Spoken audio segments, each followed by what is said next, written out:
on croit que le christianisme meurt, mais il sait renaître, et il y a des voies par lesquelles il pourrait renaître. Radio Lorraine Enragée, François-Xavier Consoli, au micro.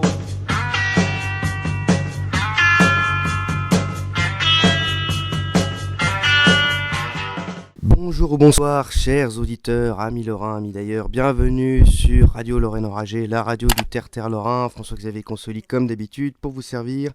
Aujourd'hui, nous avons le plaisir de recevoir Monsieur Christophe Dickès. Monsieur Dickès, bonjour. Bonjour. Alors, Monsieur Dickès, vous êtes journaliste, historien, vous intervenez sur Le Figaro, La Vie, KTO TV. Vous avez fondé une autre web radio, Storia Voce, et vous êtes un spécialiste des relations internationales et du catholicisme, ça tombe bien puisque nous allons en parler aujourd'hui. Vous avez fait plusieurs livres, notamment sur Jacques Bainville, Dictionnaire du Vatican et du Saint-Siège. Et un autre, faut le dire, celui sur Saint-Pierre, je crois. Chez Perrin, ouais, chez Perrin. Qui est mon dernier ouvrage. Voilà, qui vient de sortir. Alors, eh bien, on parlait de Saint-Pierre. Nous allons parler religion aujourd'hui, et nous allons parler plus spécifiquement du christianisme, enfin du catholicisme, qui est déjà une particularité dans la particularité, si on peut dire. À propos du Saint-Siège, tout le monde connaît le Vatican, mais tout le monde ne sait pas vraiment quelle est la particularité du Vatican. C'est un État à proprement parler, mais c'est un État un peu spécial. Alors, en guise d'introduction, quel est le rôle du Vatican? Quel a été son rôle et quel est son rôle aujourd'hui? Bien évidemment, tout ça a beaucoup évolué dans le temps. En fait, il y a une différence juridique entre le Vatican et le Saint-Siège. Le Vatican, c'est l'État de la Cité du Vatican, qui est le plus petit État du monde, qui fait 44 hectares, et qui est une création des accords du Latran. Vous savez qu'avant 1870, le pape possédait des États, les fameux États pontificaux, États qu'il perd en 1870 au profit de l'unité italienne. Il y a une bataille alors qui s'engage entre la monarchie italienne et le pape qui se considère comme prisonnier au Vatican, et ce conflit, cette question romaine, comme on la qualifie généralement, est réglée par les accords du Latran sous le pape Pie XI. Et donc, les accords du Latran créent cet État. Alors, bien évidemment, si vous voulez, quand Emmanuel Macron va voir le pape François, il ne va pas voir le roi de la Cité du Vatican, qui possède à la fois le pouvoir exécutif, législatif et judiciaire sur sa cité et ses quelques centaines de citoyens. Non, il va voir le chef de l'Église catholique, qui pour le coup est à la tête du Saint-Siège, même si à la tête du Saint-Siège se trouve bien évidemment le Christ. Alors le Saint-Siège, c'est une institution internationale qui est unique au monde et qui possède un statut unique au monde dans l'ensemble des grandes institutions internationales que sont l'ONU, que sont l'Union européenne, que sont l'ensemble des grandes institutions, la FAO, la COMES, etc. etc. Et donc ce statut spécifique, quel est l'objectif? L'objectif pour le Saint-Siège, c'est de défendre les chrétiens là où ils se trouvent. C'est le premier objectif de la politique étrangère du Saint-Siège. Après, ils vont au-delà de cela, ils défendent aussi une vision de l'homme, de sa dignité, avec des principes qui sont les principes tout simplement du décalogue. On rappelle peut-être des évidences pour certains, mais malheureusement, dans notre monde très désacralisé, tout ça n'est plus du tout une évidence. Le rôle de Saint-Pierre, vous avez parlé de Saint-Pierre récemment dans un livre. Évidemment, c'est très lié au Vatican. Bien évidemment, le Saint-Pierre, c'est Alors déjà, qui est-il? Saint-Pierre, en fait, est un pêcheur de Galilée. Il est choisi par Jésus pour diriger son Église. Voilà. Il est choisi. Vous savez que l'histoire de Jésus est relatée par les évangiles et les premiers temps du christianisme sont évoqués dans ce qu'on appelle les actes des apôtres. Donc dans les évangiles, il y a 3 phrases particulières qui fondent le pouvoir pétrinien, ce qu'on appelle le pouvoir de Pierre. Il y a tué Pierre, sur cette pierre je bâtirai mon église, de Saint Matthieu. Il y a Saint Luc, où le Christ dit à Pierre, affermis tes frères dans la foi, juste avant la passion. Et enfin, il y a le dernier chapitre de Saint Jean, le chapitre 21. Et dans ce chapitre 21, eh bien, le Christ demande à Pierre de paître ses brebis. Il lui répète 3 fois, paie mes brebis. Et donc c'est une fonction de gouvernement, c'est un ordre que donne Jésus à Pierre, paie mes brebis. Alors, si vous voulez, à partir de ce moment-là, il y a deux écoles. Il y a l'école catholique et l'école protestante. L'école catholique pense que le pouvoir pétrinien se transmet et il s'est transmis au fur et à mesure des Pierres jusqu'à nos jours à François, mais chaque pape ne se succède pas l'un à l'autre, chaque pape succède à Pierre directement. Donc François ne succède pas à Benoît XVI n'a pas succédé à Jean-Paul II. Non, c'est Benoît XVI succède à Pierre, François succède à Pierre. Il y a un lien direct entre les deux. Les protestants voient les choses différemment. Hein. Le grand livre sur Saint-Pierre de l'historiographie et l'exégèse protestante, c'est Oscar Cullmann, c'était il y a plus de 50 ans, et Oscar Cullmann estime qu'il n'y a eu qu'un seul pape dans l'histoire, ou un seul chef de l'Église catholique, eh bien c'est Pierre. Alors, ce qui établit d'ailleurs une différence fondamentale. Oui, alors si vous voulez, la différence... En termes historiques, en termes de construction politique.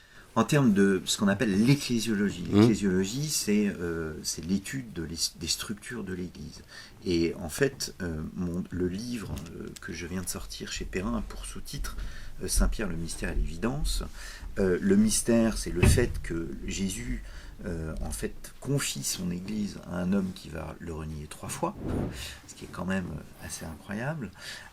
Et d'un autre côté, c'est l'évidence de l'unité, c'est-à-dire que sans ce personnage, eh bien, chacun y va de sa petite église, en fait. Et quand je vous parlais tout à l'heure du chapitre 21 de Saint Jean, que dit Saint Jean ?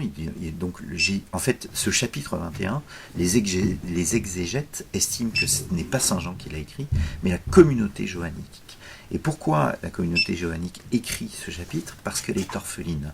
Saint Jean vient de mourir, et donc que va faire cette communauté ? Eh bien, cette communauté se rallie en quelque sorte à l'évêque de Rome. L'évêque de Rome, c'est celui qui succède à Saint-Pierre. On va faire de grands bonds dans le temps, parce qu'on ne peut pas faire l'historique de l'Église et du Vatican, en tout cas du Saint-Siège, depuis ses débuts, ça prendrait des plombes. En tout cas, aujourd'hui, le rôle du pape, il est religieux, on l'a dit. En tout cas, c'est quelqu'un qui est en charge, donc, comme vous l'avez précisé, de la protection des chrétiens à travers le monde. Exactement. Et il a également donc un rôle politique, un rôle, on va dire, peut-être pas doctrinaire, mais en tout cas, il est là pour donner des consignes, pour être un guide finalement. Moi, je pense que le pape est là pour arbitrer avant tout. Et ça, c'est très important. C'est-à-dire qu'aujourd'hui, on pense que l'Église vit une crise. On va parler de ça. Voilà. Si vous voulez, il y a l'image de la tempête, la tempête apaisée dans les évangiles. C'est un moment, Jésus qui s'endort sur la barque, et la tempête se lève, les apôtres commencent à paniquer, et en fait, Jésus se réveille et il apaise la tempête. Et donc, il montre, si vous voulez, par là que l'Église va traverser des tempêtes, mais qu'il faut avancer avec confiance. Et en fait, une des premières tempêtes qu'a vécu le christianisme, et qui est racontée dans les actes des apôtres, donc on appelle ça les actes des apôtres, on devrait appeler ça les actes de Pierre et de Paul, parce que les actes parlent d'abord de Pierre, puis ensuite de Paul. Et en fait, dans une des grandes querelles du christianisme primitif des premiers temps, c'est ce qu'on appelle la querelle d'Antioche. La querelle d'Antioche, c'est quoi ? C'est que si vous voulez, pour expliquer à vos auditeurs, au début, le christianisme s'inscrit dans le judaïsme. Et d'ailleurs, il est considéré par les Romains comme une branche du judaïsme. Sauf que ce n'est pas le judaïsme, sauf qu'il y a une véritable rupture. Et au sein des chrétiens des premiers temps, il y avait ceux qui souhaitaient, par tradition judaïque, garder les lois mosaïques, c'est-à-dire l'obligation, par exemple, de ne pas manger certains aliments, la circoncision, etc. Et d'autres qui pensaient qu'il ne fallait pas respecter ces lois et qu'il y avait une loi nouvelle, comme l'explique très bien saint Paul. Et en fait, si vous voulez, entre ces deux tendances, même si c'est très schématique ce que je dis, parce qu'il y en a beaucoup plus de tendances, eh bien, entre ces deux tendances, Pierre est en quelque sorte le trait d'union Et c'est lui qui est là pour éviter le schisme, pour éviter la séparation. Et quand je vous parle d'arbitrage tout à l'heure, eh bien, en fait, Pierre est très politique. Pierre est pour le compromis. On pourrait lui reprocher aujourd'hui, mais il applique ce compromis justement pour éviter une séparation et pour faire en sorte que l'Église reste une. Et ça, c'est le premier rôle de Pierre, c'est que l'Église reste une. D'un point de vue plus général, si vous voulez, dans l'histoire de l'Église, vous avez beaucoup d'écoles théologiques, vous aviez l'école de Salamanque, l'école de Paris, on est en Lorraine, Jeanne d'Arc, voilà, c'est un cas qui a été traité à Rome, mais qui a, avant d'être traité à Rome, eh bien, a été traité par l'Université de Paris. Et l'Université de Paris avait sa propre indépendance, en quelque sorte. Ça pour vous dire que, contrairement là aux idéaux reçus, il y a beaucoup plus de débats dans l'histoire de l'Église qu'on ne le croit, à travers toutes ces écoles. Il y avait l'école juridique de Bologne, etc. Et Rome est là pour agir en fonction, enfin en cas de conflit, tout simplement. Et s'il est appelé, donc c'est en quelque sorte une instance d'appel. Mais dans les premiers siècles du christianisme, cette instance d'appel, même si elle agissait, n'était pas si évidente que cela. C'est-à-dire qu'elle s'est mise peu à peu en place, et il y a en fait, le pouvoir pontifical à travers les siècles est protéiforme, si je puis dire. C'est-à-dire que l'infaillibilité pontificale telle qu'elle est définie au XIXe siècle par le pape Pie IX, c'est pas vraiment, c'est un pouvoir différent du pouvoir d'Innocent III au début du XIIIe, qui est lui-même un pouvoir différent du pape Léon Ier au Ve siècle. Et donc, à chaque fois, ce pouvoir, même s'il évolue dans sa nature, eh bien, il garde les fondamentaux inscrits dans les évangiles.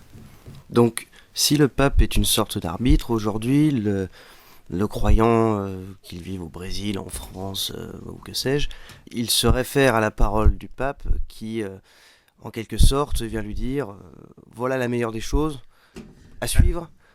Parce que le drame aujourd'hui, il est que, étant donné qu'on est de moins en moins croyants, la parole du pape, en même temps, est importante. La parole du pape, elle est plus importante aujourd'hui qu'elle ne l'était avant. Pourquoi ? Parce qu'aujourd'hui, déjà, il y a des États qui sont plus... Alors que pendant des siècles, il y a eu des États catholiques où la parole des rois, même si les rois ne se mêlaient pas systématiquement des questions religieuses, ils avaient, parce qu'ils étaient considérés, puisque leur pouvoir, selon l'Évangile, vient d'en haut. C'est le Christ qui dit à Pilate, tu n'aurais pas ce pouvoir s'il ne t'avait pas été confié d'en haut. Et donc, parce qu'il t'a été confié d'en haut, tu as davantage de responsabilités.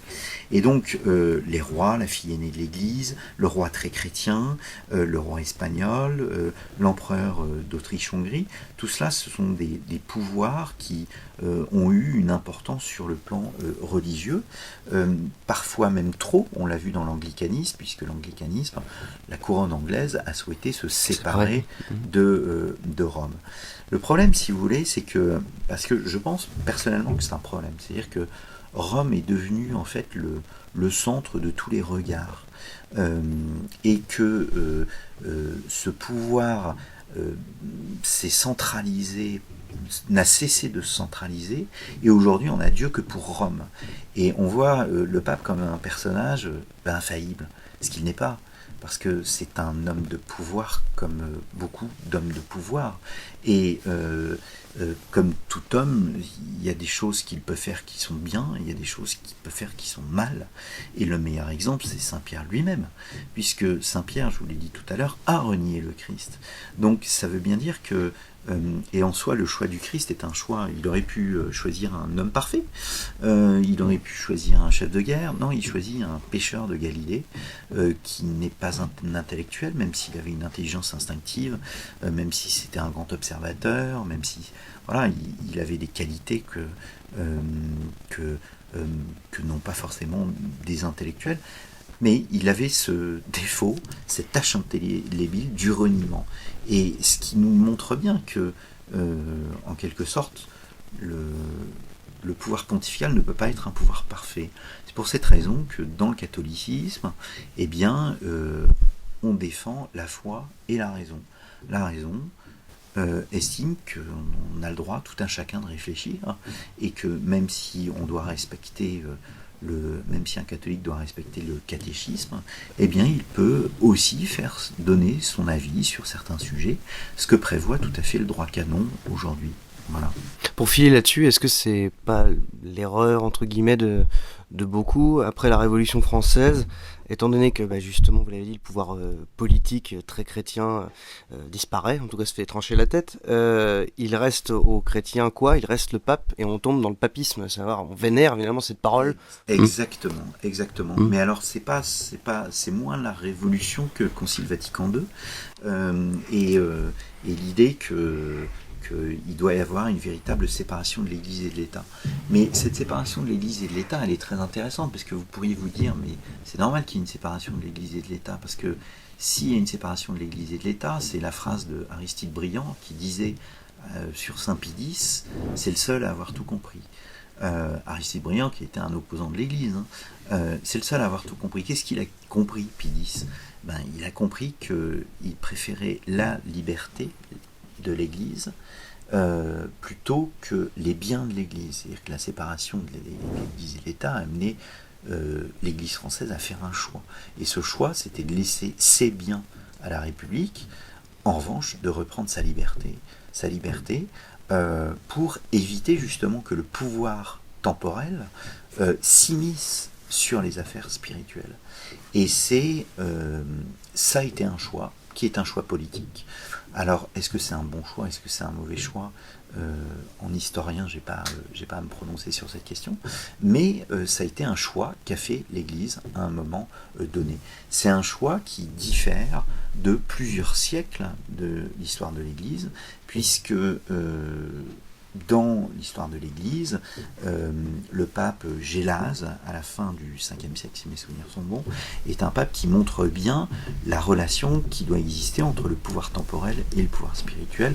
Le pouvoir temporel, le glaive du temporel étant soumis au glaive spirituel. Sous-entendu, l'État doit se soumettre à la loi morale de l'Église. Alors, vous l'avez évoqué, et ça va être la question qui fâche. Parce qu'aujourd'hui, c'est vraiment un point sur lequel beaucoup de gens reviennent. Et c'est un point de discorde fondamental, mais qui malheureusement, comme souvent avec les points de discorde, on peut très vite tomber dans l'hystérie, que ce soit d'un côté ou de l'autre. Bon, c'est Vatican II. C'est un concile œcuménique qui a bouleversé l'Église au XXe siècle, en tout cas c'est ce qu'on en dit. Déjà, qu'est-ce que c'est que ce concile? Qu'est-ce qu'il apporte? Quelle est cette scission qu'est Vatican II par rapport à l'Église d'avant et ce qu'on appelle l'Église de maintenant? Alors, je ne suis pas un spécialiste du Concile Vatican II. Ce que je peux vous dire, c'est que le Concile Vatican II change le rapport de l'Église au monde, sans nul doute. C'est-à-dire qu'elle tient davantage à écouter le monde, plutôt, alors je vais mettre ça entre guillemets et très schématiquement, qu'à le guider. C'est-à-dire que on entend Paul VI dire à la tribune de l'ONU, nous aussi nous sommes des experts en humanité. Sous-entendu, eh bien, vous les nations, eh bien, vous devez aussi faire confiance en l'Église. Et si les États doivent faire confiance en l'Église, c'est parce que il y a un certain décalage qui existe entre l'Église et le monde. Alors, où est la rupture? La rupture, en fait, c'est une question qui est débattue. C'est-à-dire que pour certains, il y a une rupture, c'est-à-dire que pour les catholiques traditionnalistes, il y a une rupture. Pour les modernistes aussi, il y a une rupture qui est bonne. Pour les catholiques traditionnalistes, il y a une rupture qui est mauvaise. Le pape Benoît XVI a souhaité en quelque sorte mettre fin au conflit en disant que le concile devait être lu à la lumière de la tradition. Ce qu'on appelle l'herméneutique de la continuité. L'herméneutique, c'est un mot technique pour parler d'interprétation. Donc l'interprétation doit se faire à la lumière de la tradition. C'est-à-dire que, en gros, si on a une interrogation, et c'est normal, si vous voulez, qu'on ait une interrogation, c'est assez étonnant de voir, même à Rome encore aujourd'hui, des gens qui disent on ne peut pas contester le Vatican II. Mais c'est pas une question de contester ou pas, c'est de parler de Vatican II. Et un concile, on en parle avant, pendant et après. Si on ne parlait pas des conciles avant, pendant et après, il n'y aurait pas eu toute l'histoire des conciles, et même des conciles provinciaux, qui sont là pour montrer que l'Église est une institution qui n'a pas peur de la raison et qui n'a pas peur de l'intelligence. Et donc en disant, moi je me lève un peu contre tous ceux qui disent, bon ben voilà, il faut appliquer bêtement le concile. Non, on n'applique pas bêtement, parce que déjà dans l'Église, on n'applique pas bêtement les choses, on réfléchit. Voilà.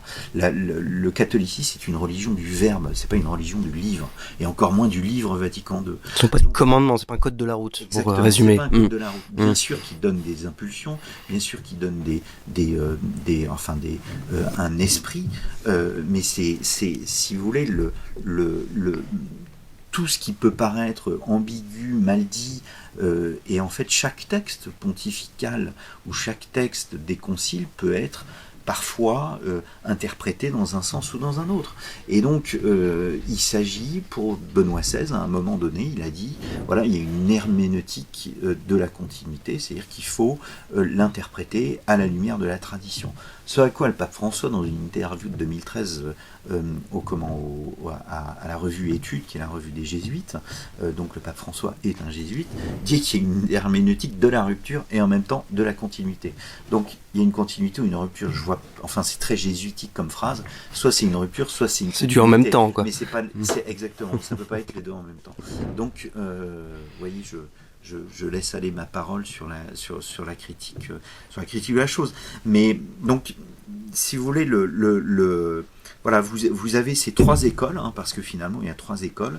Il y a cette école qui pense que il y a une véritable rupture dans l'histoire et qu'il faut revenir au monde d'avant. Il y a ceux qui pensent que c'est une rupture, mais qu'il faut aller plus loin dans l'ouverture de l'Église au monde. Et puis il y a comme une troisième voie, et cette troisième voie, c'est la voie défendue par le cardinal Ratzinger, qui est devenu le pape Benoît XVI, où il dit qu'il faut véritablement inscrire le Concile Vatican II dans la continuité de la tradition. Alors justement, je rebondis là-dessus, étant donné le destin du cardinal Ratzinger, donc Benoît XVI, qui n'est plus pape, est-ce que cette possibilité est encore envisageable, ou est-ce que, je vais poser deux questions en une, entre guillemets, mais puisque dans Vatican II, beaucoup reprochent cette ouverture sur le monde. Finalement, c'est aggiornamento qui consiste à dire le monde est moderne, l'Église doit faire avec, et il y a une sorte de peut-être de retour à une église primitive sur certaines valeurs. Et malheureusement, dans le monde moderne, on constate aussi que étant donné que l'homme est fondamentalement croyant, mais peut-être qu'à l'heure Internet, à l'heure de l'objet, finalement on fait un petit peu sa petite religion à soi, c'est-à-dire qu'on prend un petit peu de christianisme, on prend un petit peu de paganisme, on prend un petit peu de truc là, un petit peu de truc ci, machin, et puis on fait une espèce de truc new ageux, si je puis dire. Le drame ne serait-il pas là, c'est-à-dire que, étant donné que on a le pape qui dit tout et son contraire, là je schématise, mais qui dit tout et son contraire, en tout cas qui dit A lundi, qui dit B mardi. On a une église qui, à un moment, dit oui, récemment je crois que Pape François a dit qu'il était normal d'avoir une identité, d'établir des choses, de trancher, quoi. Et puis à un autre moment, oui, mais il faut accueillir la terre entière, etc. Tout ça est un petit peu confus. Et effectivement, pour les gens qui ne vont plus au catéchisme, ne savent même pas qui est Saint-Pierre ou très vaguement, on commence à y retrouver là-dedans. C'est une question à laquelle je ne peux pas apporter de réponse, malheureusement. Il faudrait la poser au pape François lui-même. En fait, j'aimerais bien un jour. La question est de savoir ce qu'est la modernité, si vous voulez. L'Église, dans la soif spirituelle du monde actuel, je pense, a une réponse à apporter à cette soif spirituelle. Et au-delà, je crois, à cette soif religieuse. Il y a une différence entre la spiritualité et la religion. Il y a énormément de livres sur la spiritualité. Vous voyez le top 1000 des livres Amazon, vous voyez qu'il y a beaucoup de livres sur la spiritualité. Vous avez Frédéric Lenoir, tout ça c'est un peu des livres sur l'exégèse des lieux communs. C'est pas très profond. Je pense que les gens ont, contrairement à ce qu'on pense, davantage d'exigences. Et on voit bien d'ailleurs finalement que l'islam, si aujourd'hui l'islam attire, c'est parce qu'il y a une exigence dans l'islam. Et je crois que, vous savez, vous parliez de Bainville tout à l'heure, parce que j'ai écrit sur Bainville, il y a un mot de Bainville que j'aime beaucoup. Enfin, c'est pas un mot de Bainville d'ailleurs, c'est un mot de Boileau. Et Bainville a écrit énormément sur Boileau, qui était un de ses auteurs préférés. Et Boileau disait: rarement un esprit ose être ce qu'il est. Rarement un esprit ose être ce qu'il est. On retrouve cette idée d'identité que vous évoquiez tout à l'heure. Et je pense que l'identité, c'est pas un gros mot. C'est pas un gros mot. Je pense que l'Église doit être elle-même. C'est ce qu'elle fait de mieux dans l'histoire. Et chaque fois qu'elle a su être elle-même, eh bien, elle a su répondre aux besoins des temps, quelle que soit d'ailleurs l'époque. Voilà. La grande question, en fait, elle est davantage, je pense, ecclésiologique. Donc l'ecclésiologie, je le rappelle, c'est la réflexion sur la structure de l'Église. C'est-à-dire qu'on parle aujourd'hui, par exemple, beaucoup du rôle des laïcs dans l'Église. Quel doit être ce rôle des laïcs? En fait, ce rôle des laïcs, les laïcs ont été, si je puis dire, en quelque sorte, écartés de la structure de l'Église au moment de la réforme grégorienne. Et la réforme grégorienne, c'est le XIe siècle. C'est très tardif. C'est très tardif. C'est-à-dire qu'avant, il y avait davantage... L'ecclésia, c'est l'assemblée en grec, et l'assemblée mêlait à la fois le monde laïque et le monde, et le monde religieux. Peut-être, c'est un des points sur lequel je pense que là, pour le coup, le pape François a raison d'agir, c'est-à-dire qu'il pense que les laïcs devraient avoir davantage de place. Et il pense aussi que, ce que je vous disais tout à l'heure, qu'il devrait y avoir davantage de respiration dans l'Église intellectuelle. C'est-à-dire ne pas forcément tourner ses yeux vers Rome, qu'il y ait davantage de débat dans l'Église. Donc, pourquoi pas? Moi, je pense que c'est extrêmement important, même si Rome doit constamment jouer ce rôle d'arbitre, comme je l'expliquais tout à l'heure.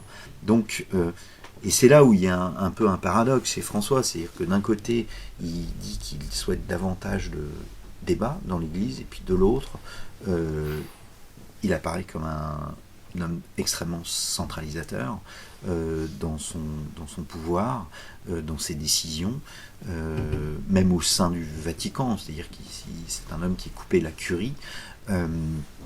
Dans mon livre Le Vatican, Vérités et légendes, que j'ai sorti chez Perrin il y a 3 ans de cela, j'ai expliqué bien que est-ce que la curie est un panier de crabes? Alors oui, c'est un panier de crabes, mais la curie n'en reste pas moins un élément essentiel du gouvernement de l'Église. C'est-à-dire qu'elle est là pour appuyer le pape, parce que le pape ne peut pas décider tout seul. Déjà le Vatican, c'est pas grand monde, c'est 3000 personnes, donc comment voulez-vous que 3000 personnes, c'est rien du tout, c'est même pas le nombre de fonctionnaires de votre région ou de votre département. Comment voulez-vous que ces gens gèrent 1 milliard 300 millions de catholiques? C'est absolument impossible. Et donc, la crise de l'Église aujourd'hui est une crise qui est liée à l'autorité de l'Église. Et cette autorité, ce sont les évêques. Et chaque fois que l'Église est sortie de crise, c'est parce que, d'abord, elle a eu un mouvement spirituel important, elle a eu des ordres monastiques qui se sont développés, mais elle a eu aussi des grands évêques. Et ces grands évêques, eh bien, ils sont là pour représenter cette autorité dont je vous parlais. La crise de l'Église est une crise de l'autorité de l'Église, c'est une phrase de Jean-Paul II. Et Jean-Paul II était très attaché à cette idée d'identité. C'est son dernier livre, Mémoire et identité. Et donc cette identité, elle est absolument essentielle. Et quand vous avez une identité, il y a des choses qui sont blanches et il y a des choses qui sont noires, il y a des choses que vous devez affirmer et des choses que vous ne pouvez pas affirmer. Et Et je pense que les pontificats de Jean-Paul II et de Benoît XVI ont eu un rôle absolument important, majeur, dans cette affirmation de l'identité de l'Église, alors que la fin du pontificat de Paul VI était un pontificat de crise, en crise, et bien Jean-Paul II et Benoît XVI ont su recentrer en fait le message.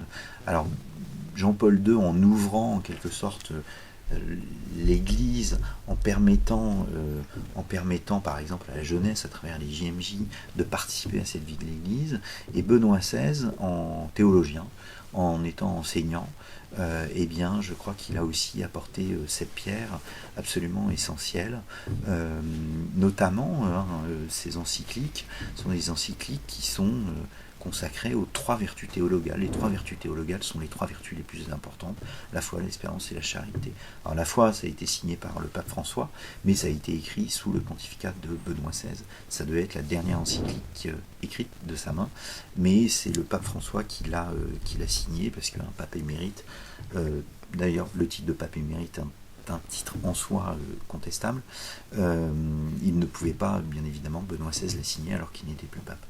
Donc si je vous suis bien, le fait que le pape actuel pose certaines questions, bon, c'est une chose, mais après le pape François, la crise sera encore là, c'est-à-dire que ce n'est pas qu'une histoire de pape. Ah. C'est pas qu'une histoire de pape, si vous voulez, la crise, enfin l'Église a tout au long de son histoire vécu des crises. Il y a un livre j'ai oublié son nom, de Didier Rancé, si mes souvenirs sont bons. Rancé, je suis sûr de son nom, mais pas de son prénom, ce qui vient de sortir, je crois, chez Artege, sur les crises dans l'histoire de l'Église. Et il montre bien d'ailleurs, et moi je montre bien dans mon dernier livre sur Saint-Pierre, le mystère à l'évidence, chez Perrin, que la vie de l'Église commence par une crise. Et pire que ça, elle commence par un échec, c'est-à-dire que Saint-Pierre crucifié la tête en bas, c'est objectivement un échec. Or, ça ne fait que commencer. Voilà. Et en fait, ça à travers l'histoire. J'aime beaucoup la figure, si vous voulez, de Grégoire le Grand. C'est-à-dire que Grégoire le Grand, c'est un personnage à la charnière du 6e et du 7e siècle qui voit un monde qui s'en va. C'est l'Empire romain qui ne cesse de chuter, dont le souvenir s'étiole, et il pense qu'on vieillit la fin des temps. Et en fait, Grégoire le Grand est considéré par Le Goff, l'historien, le grand médiéviste Le Goff, comme un des pères de l'Europe, et en l'occurrence de l'Europe chrétienne. Et donc, alors qu'un monde s'en va, un autre se crée, et ce monde, c'est le monde chrétien. Bien, monsieur Diquet, ce sera ma dernière question. On estime le nombre de catholiques en France à peu près 40 millions, mais c'est des chiffres de 2010 et je pense qu'il faudra sans doute les réactualiser. Dans le monde, vous l'avez dit, plus de 2 milliards. Il y a 1 milliard de chrétiens. Millions de catholiques, voilà. 300, 400 millions. Donc ça fait pas plus de 2 milliards de chrétiens. Voilà, je vais pouvoir faire un chiffre plus large. Quelle va être la place on va pas dire que des catholiques, mais quelle va être la place des chrétiens dans les temps qui arrivent? Est-ce que la montée donc de certaines religions, la vigueur de certaines religions, et puis le déclin de certaines autres, dans certains pays, peut-être pas dans tous, fait que il y aura des résurgences de conflits, d'affrontements.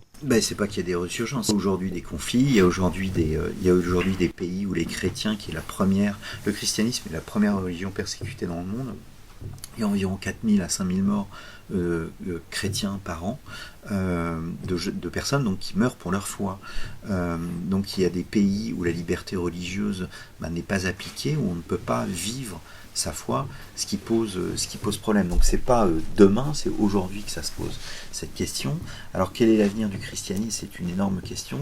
Guillaume Cuchet, qui est un grand universitaire, vient de sortir un livre qui s'appelle Au seuil, le christianisme peut-il disparaître en France? J'invite vos auditeurs à lire ce livre, parce qu'il montre justement que on croit que le christianisme meurt, mais il sait renaître, et il y a des voies par lesquelles il pourrait renaître. Vous savez, pour reparler de Benoît XVI, parce que je suis très attaché, j'ai écrit un livre sur Benoît XVI, il y a une chose qui m'a beaucoup étonné, c'est-à-dire que et dont on a peu parlé en France finalement. C'est que aux Journées mondiales de la jeunesse, il y a un saut quantitatif sous le pontificat de Benoît XVI. C'est-à-dire qu'il y a, en dehors de l'année 2000, qui était une année jubilaire, l'année de la naissance du Christ, l'année anniversaire de la naissance du Christ, où Rome, où la terre entière est allée à Rome, et bien en dehors de ces JMJ qui ont été organisés à Rome, les JMJ n'ont jamais dépassé en Europe les 1 million de personnes. Sauf sous Benoît XVI. C'est-à-dire que sous Benoît XVI, il y a eu un saut quantitatif. On est passé de 1 à 2 millions de personnes à Madrid. En Espagne, c'était en 2011. Et en fait, ça, on n'en parle pas. Et quand on voit ce qui s'est passé à Rome, c'est-à-dire à Madrid, c'était en plein mois d'août, il y avait un cagnard, si vous voulez. Les jeunes, ils pensent davantage être sur les plages d'Ibiza plutôt que être sur un aéroport, assister à une messe ou à une veillée de prière.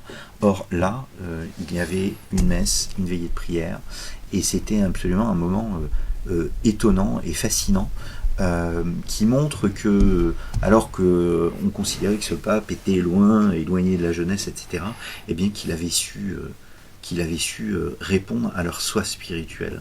Et ça n'a pas cessé sous François, puisque en Pologne, à Cracovie, il y avait plus de 2,5 millions de jeunes. Donc il y a une jeunesse qui est là, qui a soif.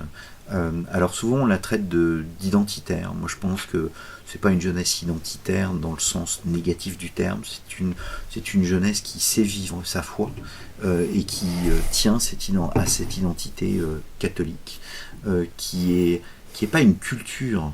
Rémi Brague a montré que le christianisme n'était pas une culture. On parle de théologie, là, on parle de Dieu. On va dire que c'est pas simplement une culture. C'est un engagement.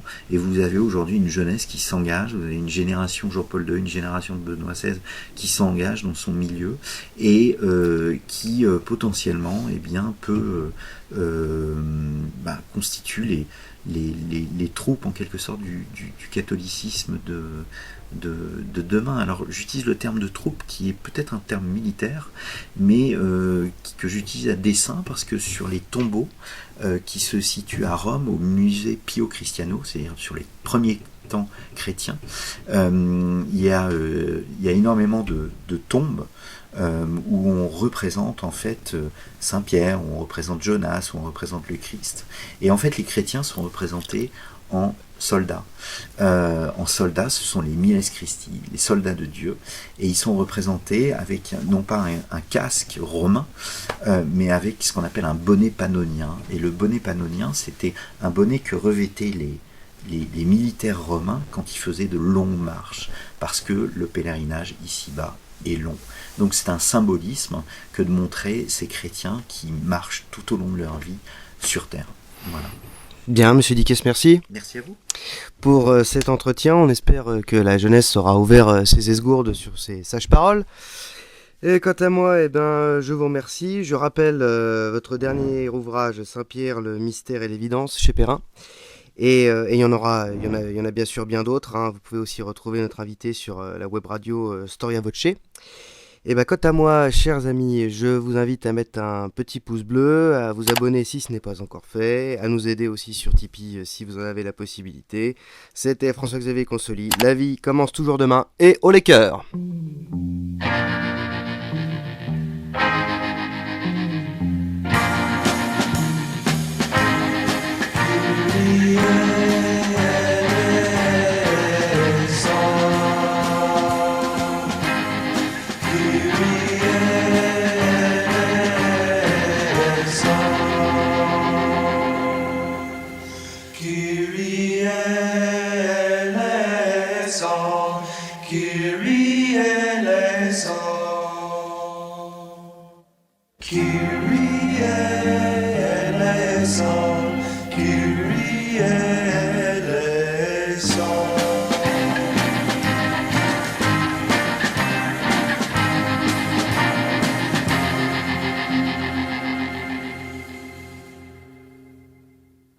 Christe.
Christe.